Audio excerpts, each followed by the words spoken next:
오늘 우리에게 주시는 하나님의 말씀은 마태복음 8장 14절부터 22절까지입니다. 17절까지입니다. 제가 봉독하겠습니다. 예수께서 베드로의 집에 들어가셔서 또 그의 장모가 열병으로 앓아 누운 것을 보셨다. 예수께서 그 여자의 손에 손을 대시니 열병이 떠나가고 그 여자는 일어나서 예수께 시중을 들었다. 날이 저물었을 때에 마을 사람들이 귀신 들린 사람을 많이 예수께로 데리고 왔다. 예수께서는 말씀으로 귀신을 쫓아내시고 또 병자를 모두 고쳐 주셨다. 이리하여 예언자 이사야를 지켜서 하신 말씀이 이루어졌다. 그는 몸소 우리의 병약함을 떠맡으시고 우리의 질병을 짊어지셨다. 아멘. 예수님께서 누구의 집에 들어가셨습니까? 베드로의 집에. 베드로가 예수님을 또 그의 집으로 초대하였습니다. 그런데 초대한 이유가 있었습니다. 왜 초대했습니까? 그의 장모가 열병으로 앓아 누워 있었기 때문입니다. 베드로가 예수님을 모시고 그의 집으로 들어갔지요. 예수님은 그 여자의 손에 손을 대시니 이게 이제 무슨 행위입니까? 치유 행위입니다. 주님께서 그 여자의 손에 손을 대셨다는 얘기는 무엇을 의미합니까? 그를 불쌍히 여기고 그에게 치유를 베풀어 주신 은혜스러운 행위입니다. 여기서 우리가 깨달을 수 있는 진리가 무엇입니까? 베드로의 지혜를 엿보게 됩니다. 베드로는 장모가 열병으로 앓아 누워 있을 때에 그 장모를 위하여 누구를 모시고 집으로 들어가십니까? 예수님을. 이게 신앙입니다. 그 가정에 누구를 모시고 들어갔다고요? 예수님을. 이게 이제 사실은 신앙인들이 배워야 될 지혜고 능력인데, 나 예수님 믿는데, 예수님 이름으로 기도하는데, 맞지요? 예수님을 믿지요. 예수님의 이름으로 기도를 하지요. 그런데 내가 뭔가를 했다라는 게 중요한 게 아닙니다. 그러니까 예수님의 대화와 우리의 대화가 차이가 날 때가 많아요. 예를 들면 이겁니다. 주님, 왜 제 기도를 들어주시지 않아요? 이래 얘기합니다. 근데 주님께서 또 이렇게 말씀하십니다. 너 언제 기도했냐? 이게 무슨 말인지 이해가 됩니까? 주님, 저 주님의 이름으로 귀신을 쫓아내고 주님의 이름으로 놀라운 일 많이 했는데요. 근데 왜 천국으로 안 보내주셔요? 그러니까 네가 그랬냐? 나는 모르겠는데. 이게 무슨 말이냐면은 내 믿음으로 구원받는 게 아닙니다. 하나님이 나에게서 믿음을 보실 때 하나님께서 나에게 구원을 해주십니다. 이게 같은 말이 아니에요. 이게 내가 기도했다고 해서 응답받는 게 아니에요. 하나님께서 내 기도를 들으시고 그 기도에 감동하실 때 일하신다 이 말.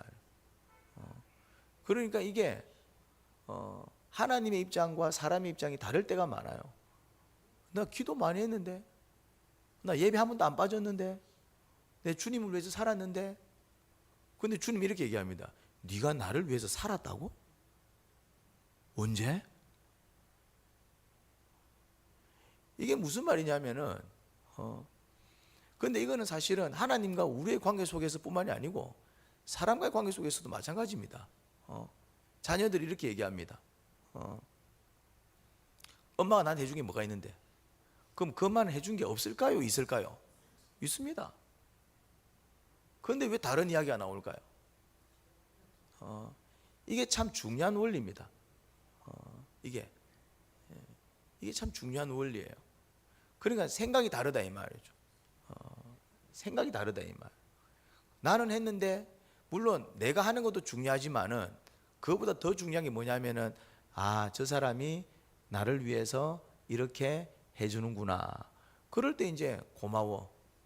그럼 나도 너를 위해서 해줄게. 이렇게 되는 거예요.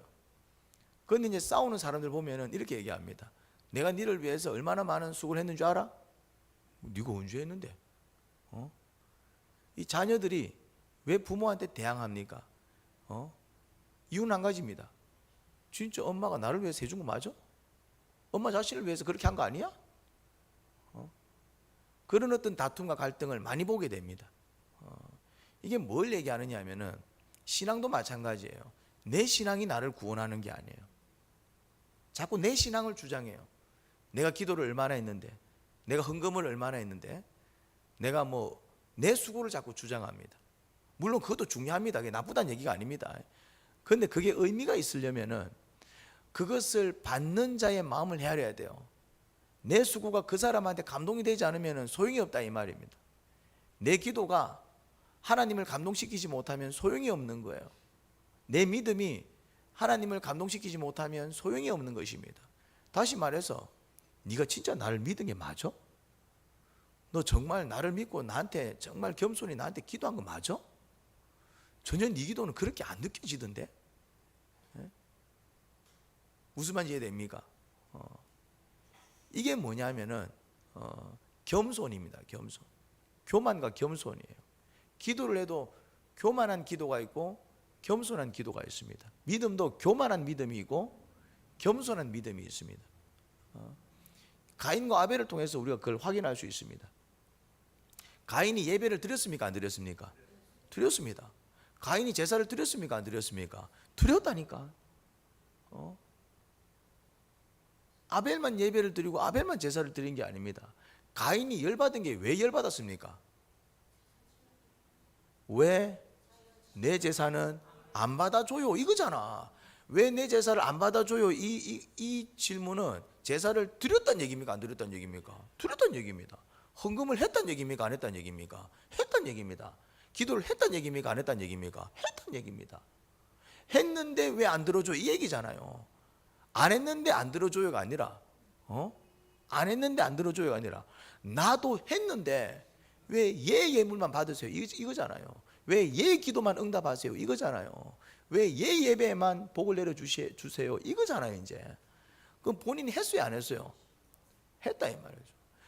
그러면 하나님은 우리가 예배를 드리면 모든 예배를 다 받으십니까? 아니더라 이 말이요. 하나님은 우리가 기도를 드리면 그 기도를 다 들으시던가요? 아니더라 이 말. 그러면 아벨과 가인은 뭐가 달랐는데요? 한 가지가 달랐습니다. 아벨의 예배는 어떤 예배였다고요? 겸손한 예배였습니다. 가인의 예배는 교만한 예배였습니다. 그러니까 내 행위를 자랑하게 되면은 그거는 교만한 예식이 되는 것입니다.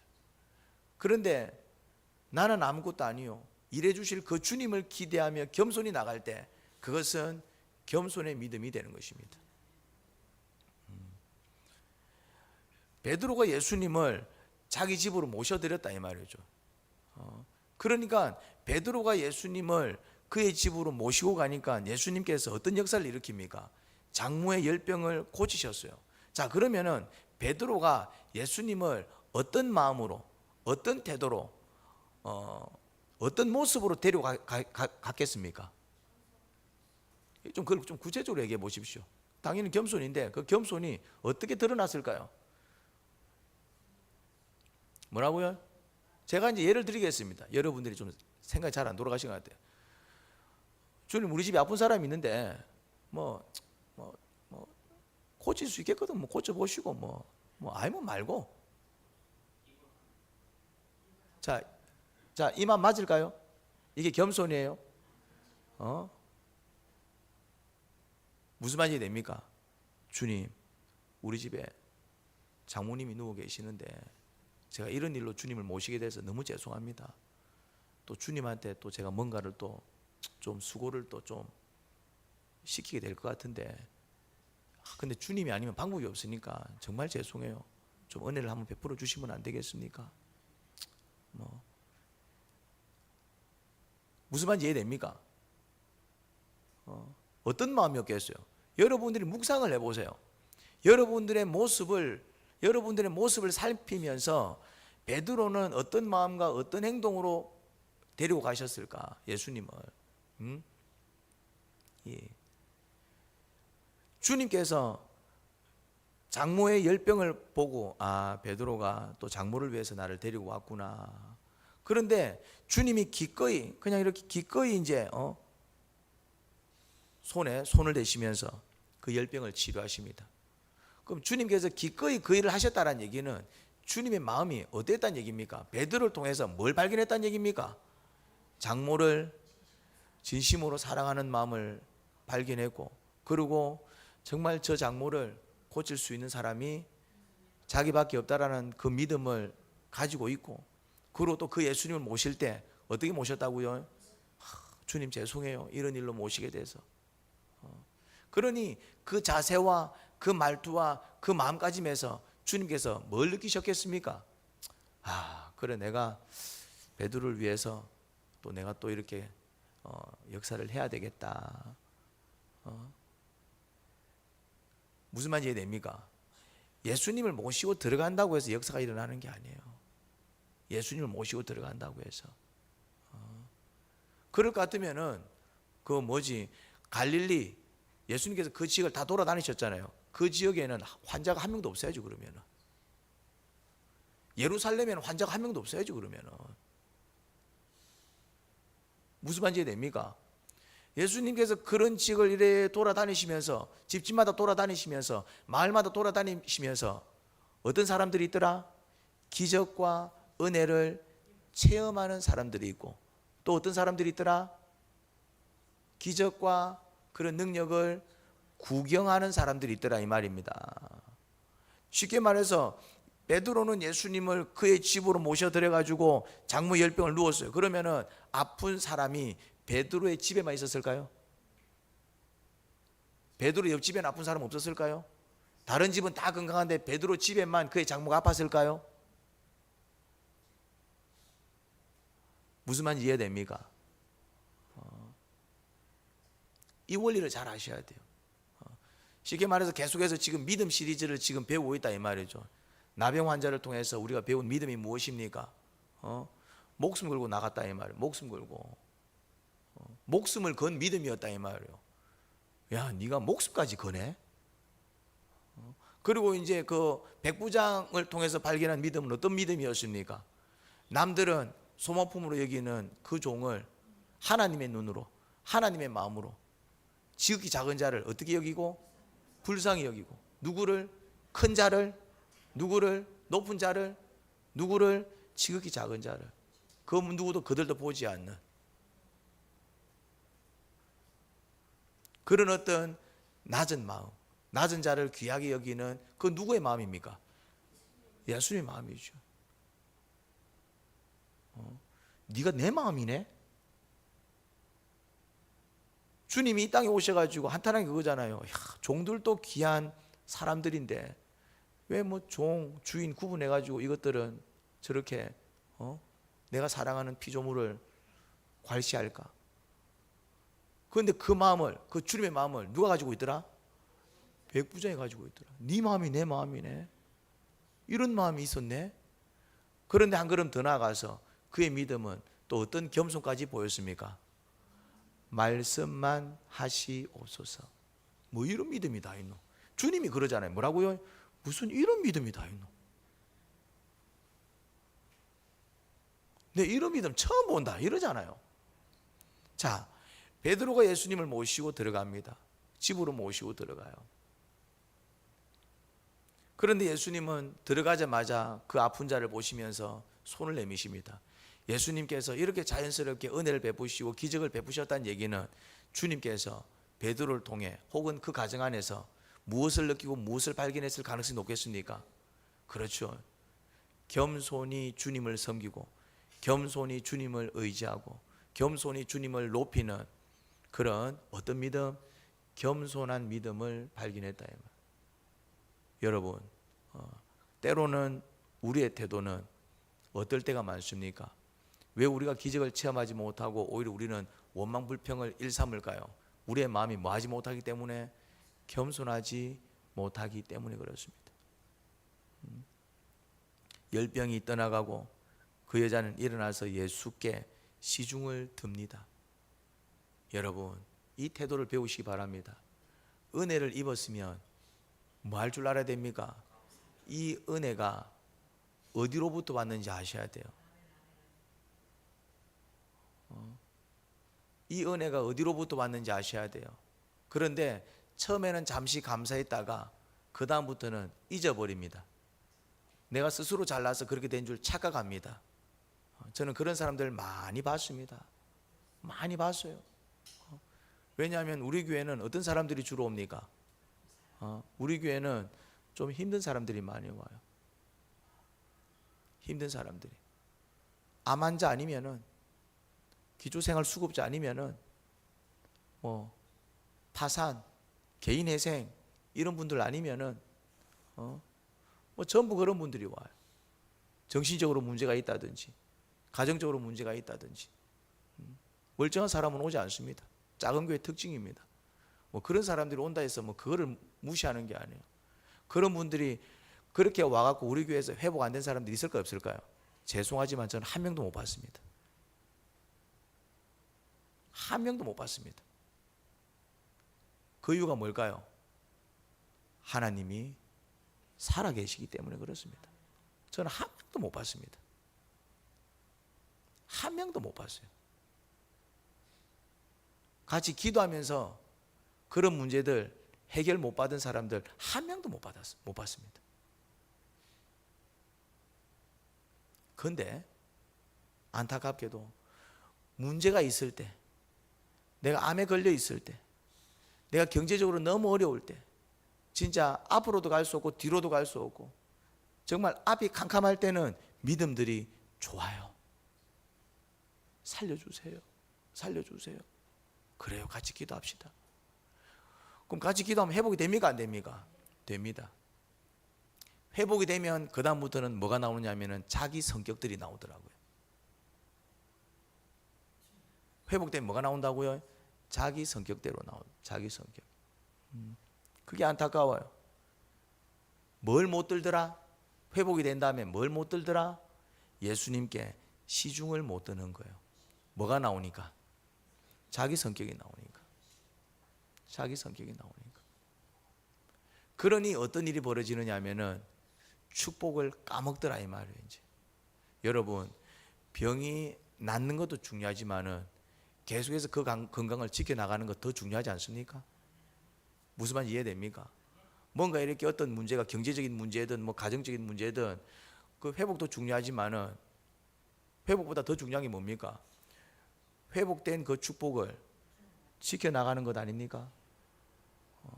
근데 1년 뒤가 되니까 무너지더라고요. 빠르면은 또 막 6개월 만에 무너지더라고요. 왜 그럴까요? 6개월 뒤에 교만 떨어서 그렇습니다. 1년 뒤에 교만 떨어서 그렇습니다. 처음에는 감사하지만 시간이 지나면서 점점 감사가 아니라 그냥 그것이 뭐로 느껴집니까? 당연하게 느껴집니다. 자기 능력인 줄 아는 거예요. 자기 건강이요, 그냥만 내가 열심히 해서 된 줄 압니다. 자기가 열심히 한 부분도 있겠지만 내 열심으로 된 게 아닙니다. 누구의 능력으로 된 것입니까? 그렇죠. 그러니 기억을 해야 돼요. 사실 내가 이렇게 된 것이 하나님의 은혜다. 이렇게 회복된 것이 하나님의 은혜다. 이런 축복을 누리는 이유가 하나님의 은혜다. 그러면은 예수님께 뭘 들까요? 시중을 듭니다. 시중을. 이제 여러분들 다시 기도를 시작하셔야 됩니다. 다시 기도를 시작하셔야 돼요. 시간이 되면 기도하고 시간이 안 되면 기도 안 하는 게 아니라 시간이 있든 없든 기도를 하셔야 됩니다. 그래야 주님의 놀라운 역사를 경험합니다. 이제는 기도의 자리에 나오셔야 됩니다. 주님의 뜻입니다. 주님이 저에게 자꾸 말씀하십니다. 먼저 네가 기도를 하고. 그래서 제가 이제 기도의 시간을 작정하기 시작했습니다. 공식적으로 하는 시간 말고도. 그러고 이제 선포하라 하십니다. 너희가 잘 되기를 원하면 나에게 기도하라. 물론 그 기도는 주시옵소서 주시옵소서 뭐 그냥 그런 어떤 간구 기도를 얘기하는 게 아닙니다. 주님께 굴복하기를 원하십니다. 주님께 굴복하기를 원한다 이 말이죠. 물론 내 할 일은 해야 됩니다. 하지만 내 할 일만 할 게 아니라 또 누가 나를 위해서 일해 주셔야 된다? 주님께서. 베드로는 자기 집에 누구를 모시고 갑니까? 예수님을. 이걸 배우셔야 돼요. 이게 뭘 의미하느냐 하면은 기도의 자리로 나아가는 것입니다. 예수님을 자기 집으로 데려간 이유가 뭐겠습니까? 장모가 꼼짝을 못하니까. 장모가 꼼짝을 못하니까. 장모가 꼼짝을 못하니까. 결국 이거는 예수님을 장모한테로 데리고 가는 게 아니라 결국 이거는 어떤 모습과 같은 것입니까? 베드로가 겸손히 주님 앞에 나아가는 모습이다 이 말. 주님의 역사를 기대한다 이 말. 주님께서 일해 주실 것을 기대한다 이 말. 그리고 정말 주님께서 일해 주시니까 어떤 일이 벌어집니까? 자기가 해결할 수 없는 문제가 해결되잖아요. 그러니 고민을 하셔야 돼요. 주님께서 나를 위해서 일해 주시려면 내가 어떻게 해야 될까? 그걸 고민하셔야 돼요. 그건 사람마다 다 달라. 나병 환자는 주님께서 나를 위해서 일해 주시려면 어떻게 하면 좋을까? 그가 결심한 건 뭐였습니까? 그럼 내가 목숨 걸고 한번 나가보자. 무슨 말이 됩니까? 사람마다 다르다니까요. 백부장은 주님께서 나를 위해서 일해 주시려면 내가 어떻게 하면 좋을까? 내가 겸손해져야 되겠다. 내가 겸손해져야 되겠다. 내가 머리를 바짝 낮추어서 그 주님의 인도를 구해야 되겠다. 그래서 백부장은 다르잖아요. 믿음을 표현하는 모습이 다르다 이 말이죠. 자 봅시다. 백부장은 예수님을 자기 집으로 데리고 갔어요? 안 데리고 갔어요? 안 데리고 갔습니다. 왜 안 데리고 갔습니까? 아닙니다. 자기가 볼 때는 예수님을 집에 데리고 가는 게 불신이다 이 말이요. 예수님을 왜 우리 집에 데리고 가? 내가 뭔데 예수님을 오라 가라 해? 무슨 말인지 됩니까? 그러니까 그의 믿음의 표현은 뭡니까? 말씀만 하옵소서. 그건 백부장 입장에서 믿음의 표현입니다. 자, 베드로는 어떻게 합니까? 예수님을 모시고 들어가요. 그러면 예수님을 집에 모셔야 기적이 일어나요? 안 모셔야 기적이 일어나요? 그런 문제가 아니다 이 말이죠. 각 사람마다 표현할 수 있는 믿음의 행위는 어떻다? 다릅니다. 어떤 사람은 집에서 기도하는 것이 뭐다? 믿음의 고백입니다. 근데 어떤 사람은 집에서 기도하는 것이 뭐다? 신앙이 아닌 거예요. 게으름이에요. 같은 게 아니에요. 다르다 이 말이죠. 하나님 나 집에서 기도하잖아요. 그 기도 말고.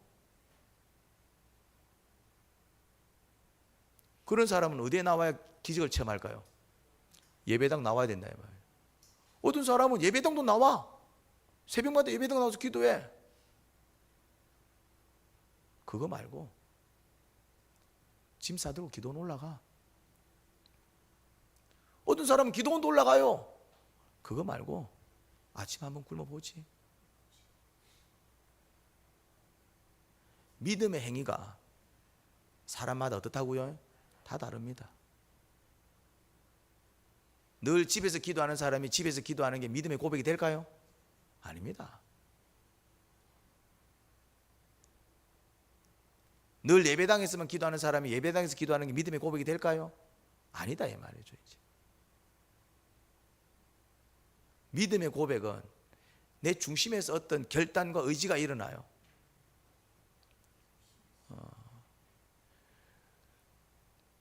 그런 결단과 의지에 순종해 나갈 때 쉽게 말해서 늘 하던 대로 살면은 기적을 체험할까요? 못할까요? 못합니다. 늘 하던 대로 살면은. 늘 하던 대로 사는 사람은 기적 은혜를 체험하지 못합니다. 어떤 사람이 기적 은혜를 체험합니까? 이 상황 속에서 내가 주님을 위해 살 수 있는 게 뭘까? 그럼 제가 뭐 그렇게는 못하지만 제가 이렇게는 한번 해볼 수 있을 것 같아요. 그러면서 뭔가를 결단하며 나갈 때에 놀라운 일이 벌어진다 이 말이죠. 쉽게 말해서 새벽기도 안 하는 사람이 그럼 제가 이제부터 아침 일어나는 게 힘들지만은 한번 아침을 깨워보겠습니다. 그리고 새벽기도 나오면 기적을 체험할까요, 안 할까요? 체험합니다. 무슨 말인지 이해됩니까? 평소에 기도 안 하던 사람이 그럼 하나님 제가 딱 무슨 시간 20분마다 문 걸어 잠그고 골방에서 기도하겠습니다. 기적을 체험할까요, 안 할까요? 체험합니다. 하나님, 제가 평소에는 그러고 보니까 제가 부모님한테 전화 한번 잘하지 못하고 바쁘다는 이유로 주님 말씀에 의지해서 부모를 공경하라는 그 말씀에 의지해서 제가 일주일에 한 번씩은 부모님한테 전화하겠습니다. 자, 이 사람 기적을 체험할까, 안 할까요? 체험합니다. 원래 늘 엄마 괜찮나? 이 사람은 기적을 체험할까, 안 할까요? 안 합니다. 그건 그냥 그 사람의 삶이기 때문에.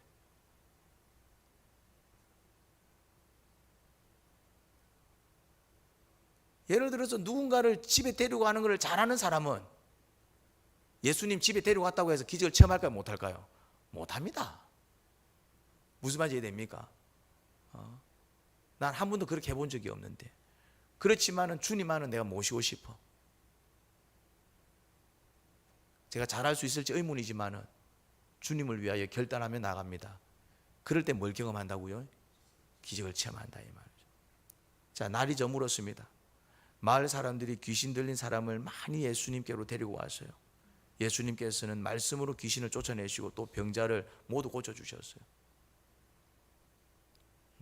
그런데 그걸 잘 보셔야 됩니다. 이건 지금 초창기 사역입니다.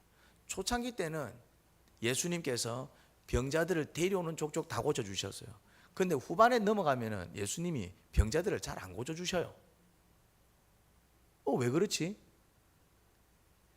초창기 때 이렇게 병자들을 예수님께로 데려온 사람들은 어떤 사람들일까요? 믿음의 사람들입니다. 그런데 이제 나중 가서 이제 예수님께로 병자를 데리고 가면 예수님 다 고쳐주시더라. 그러고 데려올 때는 그거는 뭘까요?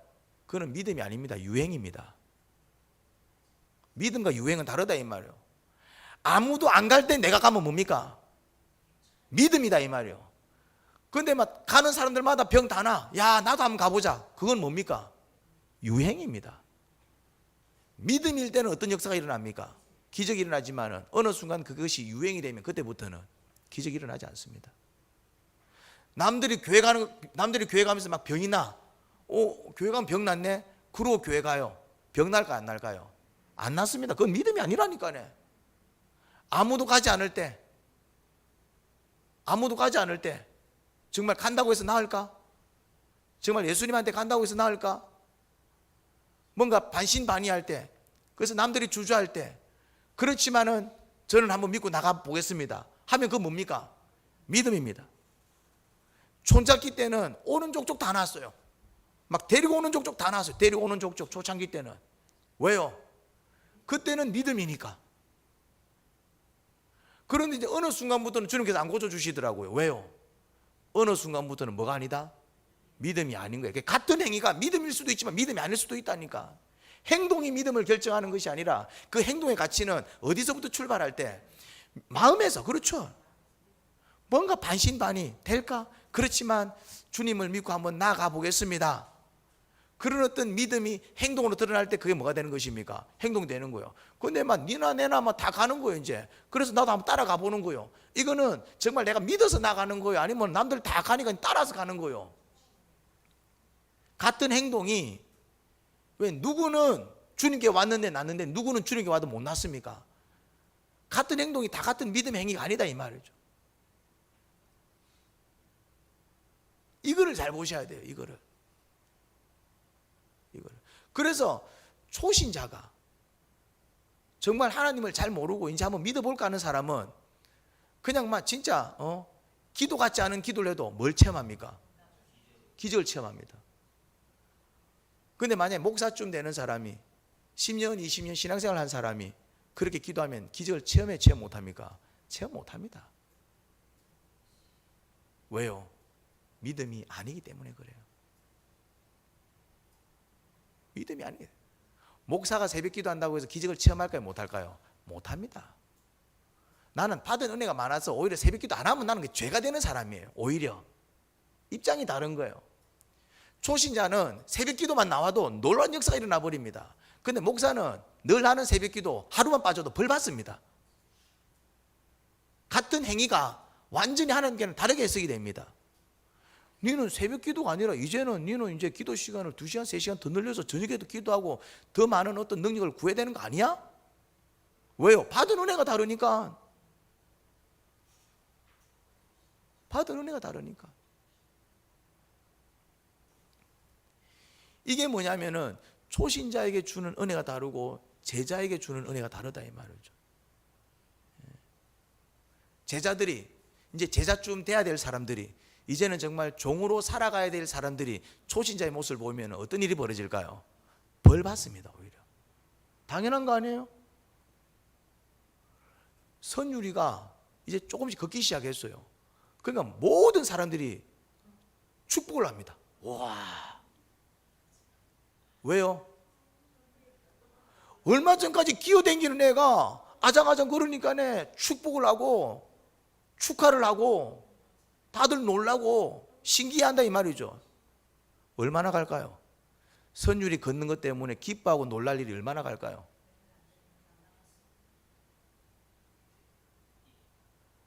나중에 한번 보십시오. 이제 9살이 돼가고 10살이 돼가지고 넘어져서 정강이 다쳐오면 엄마한테 혼날걸요. 무슨 말인지 이해됩니까? 9살짜리가 뛰다가 넘어져갖고 정강이 다쳐오면 가시나 조심도 안 하고 혼날걸요. 지금은요? 지금은 걷는데 엄마가 어떻게 합니까? 혹시 넘어질까봐 쫄쫄쫄쫄 따라다니면서. 왜 그렇게 합니까? 지금은 그렇게 하는 것이 놀라운 단계다 이 말이에요. 근데 이제 9살, 10살 되면은 어떻게 해야 됩니까? 넘어지면 안 됩니다. 20살, 30살 되면은 업고 다녀야지. 엄마를 업고 다니고 아빠를 업고 다녀야지. 30살, 40살 되면은 무슨 말인지 이해됩니까? 기대가 달라진다 이 말이죠. 똑같은 행동이 똑같은 걸 의미하지 않는다 이 말이에요. 선율이는 아장아장만 걸어도 축복을 받고 축하를 받습니다. 근데 이기원 집사님이 저 걸어 들어오는데 뭐 어디에 살짝 걸려 자빠지면은 욕 듣습니다. 욕 듣는다고. 다 큰 어른이 어디 걸려 자빠지면은, 그것도 걸려서 자빠졌는데 다 큰 어른이 자빠지면은 뭐 듣는다고요? 욕 듣습니다. 왜요?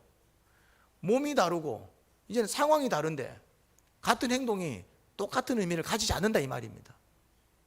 신앙도 마찬가지예요. 행동이 성장해야 됩니다. 초신자 행동을 계속하고 있으면, 초신자는 초신자 행동을 하는 게 맞아요. 그 정도 하는 것도 그 사람한테는 대단한 일이에요.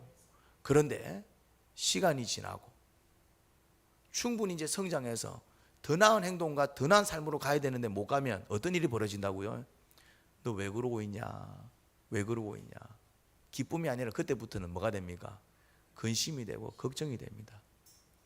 여러분, 믿음의 행위는 성장하는 행위입니다. 하지 않던 어떤 행동을 해나갈 때에 그게 믿음의 행동이 되는 것입니다. 잘 못하던 행동이지만은 이게 정말 주님의 뜻이구나, 주님의 소원이구나, 그럼 잘 못하지만 한번 해보겠습니다 하면서 그렇게 이제 힘든 어떤 발걸음을 내디딜 때에 그 발걸음은 뭐가 된다고요? 믿음의 결단이 되는 것입니다.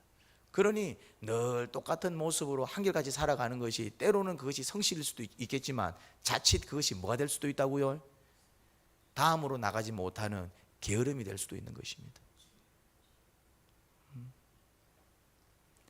그 내용이 18절부터 22절까지 나와요. 18절부터 22절. 14절부터 17절까지는 어떤 내용입니까? 아픈 사람 고쳐주고, 그냥 주님께 나오기만 해도 막 병자들 다 나고 귀신 떠나가고, 그게 17절까지 내용 아닙니까? 근데 18절부터 22절까지는 그런 주님이 좀 다른 모습을 보입니다. 뭐라고 합니까? 선생님, 나는 선생님이 가시는 곳이면 어디든지 따라가겠습니다. 야, 이제 뭔가 지금 달라졌잖아. 근데 뭐라고 얘기합니까? 인자는 머리 둘 곳도 없어 너 그래도 따라올래? 얘기인 거예요. 그럼 인자를 따라가면은 적어도 뭐는 각오해야 된다는 얘기입니까? 고생을 각오해야 된다는 얘기입니다. 니 그래도 따라올래? 그래도 따라가겠습니다 하는 사람은 어떤 사람입니까? 주님의 가치를 아는 사람이죠. 또 이렇게 얘기합니다. 주님, 내가 먼저 가서 아버지의 장례를 치르도록 허락해 주십시오. 그래 이래 얘기합니까? 뭐라 얘기합니까? 너는 나를 따라오너라. 죽은 사람의 장례는 죽은 사람들이 치르게 둬라. 이제 주님의 요구가 달라졌어요. 주님의 요구가 달라졌다고. 이제는 그냥 주님을 자기 집으로 드린다고 해서 기적을 베푸는 게 아니에요. 이제는 주님을 이제 주님께 이제 병자 끌고 온다고 해서 기적을 경험하는 게 아니에요. 이제 제자쯤 되니까네 이제 또 주님께서 뭘 요구하십니까? 아버지가 초상이 났는데도 그냥 죽은 자를 장례 치르게 하고 니는 나를 따라라. 이게 돼요, 안 돼요? 주님을 위해서 뭘 포기해야 됩니까? 돼요, 안 돼요? 이제 그게 믿음이다 이 말. 자, 그러면은 주님이 너무하시네. 너무한 게 아닙니다. 만약에 내가 아버지 정말 사랑하는 아버지지만 주님을 위해서 이 아버지도 포기하겠습니다. 그러면 어떤 일이 벌어질 것 같아요? 주님께서 그 아버지 책임지십니다.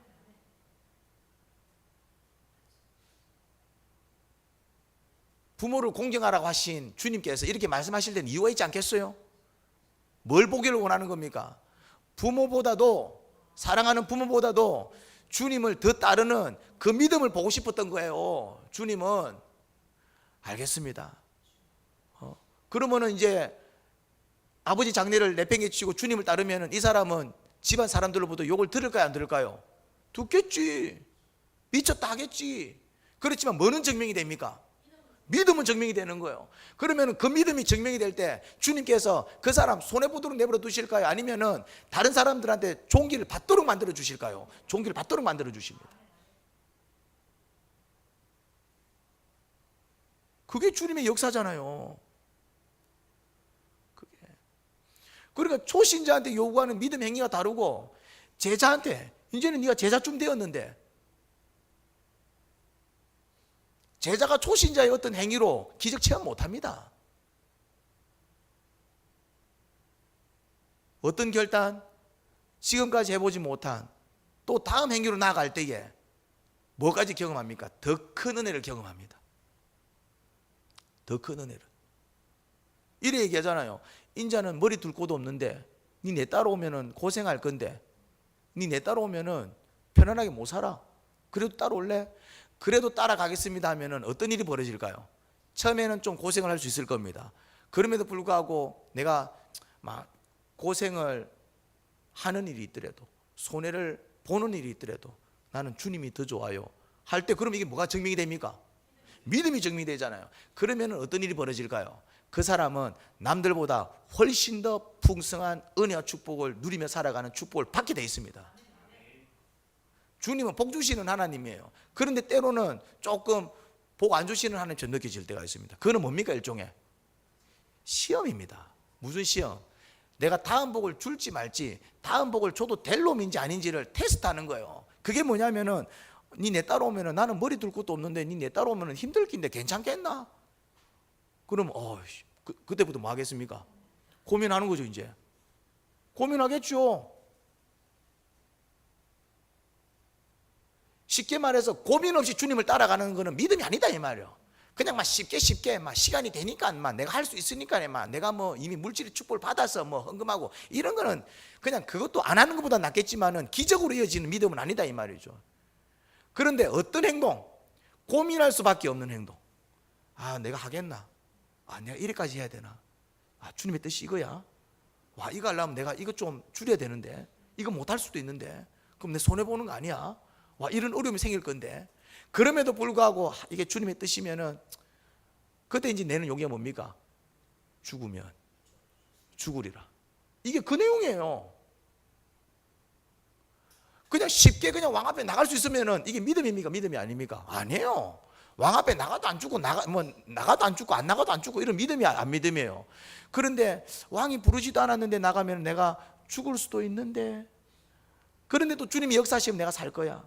근데 이번에 주님이 역사해 주셔야 되는데, 근데 또 주님께서 역사 안 해주시면 나는 죽을 수도 있는데, 그럼 고민이 돼, 고민이 안 돼? 이럴 때 결단하고 나가면은 이 행동은 뭐가 된단 말입니까? 믿음의 행동이 되는 거예요. 고민 없이 하는 행동은 죄송한 얘기지만은, 물론 또 그것이 또 하나의 어떤 신앙생활은 되겠지만은, 그것 또한 또 뭐라 해야 될까, 우리가 또 그렇게 해야 될 당연한 모습이 될 수 있을지는 모르겠지만은, 뭐로는 이어지지 않는다? 다음 기적과 다음 축복으로는 이어지지 않습니다. 그런데 똑같은 행동을 하는데도 나는 여기 나오기까지 고민할 수밖에 없었고, 똑같은 행동을 하는데 나는 그 행동을 하기 위해서 정말 뭐라 해야 될까, 금식하면서 기도할 수밖에 없었고, 그래서 정말 힘들게 결정해서 그렇게 나온 발걸음이라면 똑같은 행동을 할 때 그 사람을 뭘 받는다고요? 축복을 받는 거예요.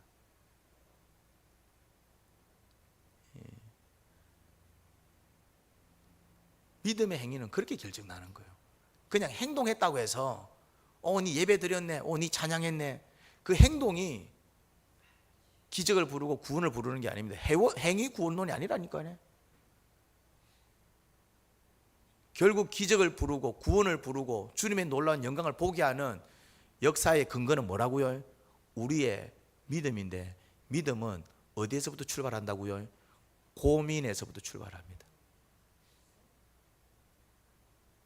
고민에서부터. 한번 잘 생각해 보십시오. 영미 집사님이 처음에 우리 교회 올 때 거짓말하면서 다녔습니다. 기억나죠? 근데 이제 때가 되니까 처음에는 거짓말하고 다녀도 주님께서 복 주셨다 안 주셨다? 주셨어요. 왜? 그때는 그렇게라도 교회 오는 것이 그 사람한테는 대단한 일이니까네. 그것도 대단한 일이니까 복을 주셨어요. 근데 어느 순간 되니까 주님께서 뭘 원하셨습니까? 집에다가 선포해라. 자, 이제 집에다 선포하는 게 쉬웠어요, 어렸어요? 어려웠다 이 말. 그래서 본인이 막 못하더라고요. 그래서 내가 신방을 가겠습니다 했어요. 영미 집사님이 집과 내 있는 차를 막 오락내리락 하면서 왜 그랬을까요? 불안해가지고 진짜 목사님을 데리고 들어가고 내 이제 그 질로 내 끝나는 거 아이가? 목사하고 살아라! 막 이 소리 듣는 거 아이가? 막 싶기도 하고 막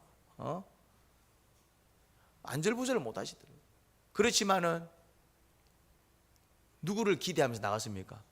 이제는 막 내가 신앙생활을 제대로 하려면은 주님께서 도와주셔야 합니다. 그래서 나갔더니 뭘 체험했습니까? 기적을 체험하잖아요. 기적이 일어났다니까요, 진짜.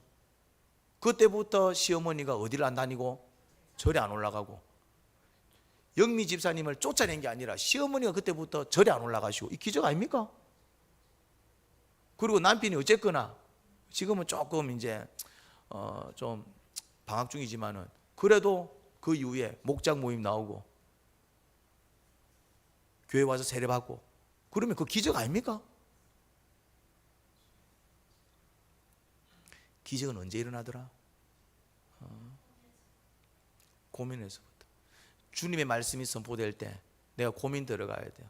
아이고 난 안 돼, 아이고 못해, 아이고 다음에 하지. 죄송하지만 이런 분은 그냥 다음 축복으로 나가지 못합니다. 내가 또 이렇게까지 해야 되나? 주님께서 또 이런 걸 원하시네.